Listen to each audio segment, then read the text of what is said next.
Tanda nyo pa ba yung hapon na puno ng tawanan sa kalsada? Yung habang papalubog ang araw, nagsisimula ang laro ng kabataan. Tagu-taguan. 1, 2, 3. Habang nakapikit ang taya, nagtatakbuhan na ang lahat. May nagtatago sa likod ng puno. May gumagapang sa gilid ng pader. At may tawang pilit tinatago sa bawat hinga. Ang hangin, amoy araw. Ang paligid, tahimik pero buhay. Bawat sigaw ng inakita na kita ay parang musika ng kabataan. Masigla, totoo, at puno ng saya. Sa bawat pagtatago, natututo tayong maghintay.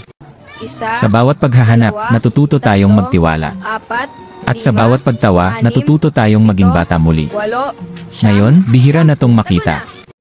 Pero sa tuwing maririnig ko ang tawanan ng mga bata sa labas, parang bumabalik yung mga panahong tayo rin ay nagtatago, hindi para manalo, kundi para maramdaman ulit ang saya ng pagiging bata.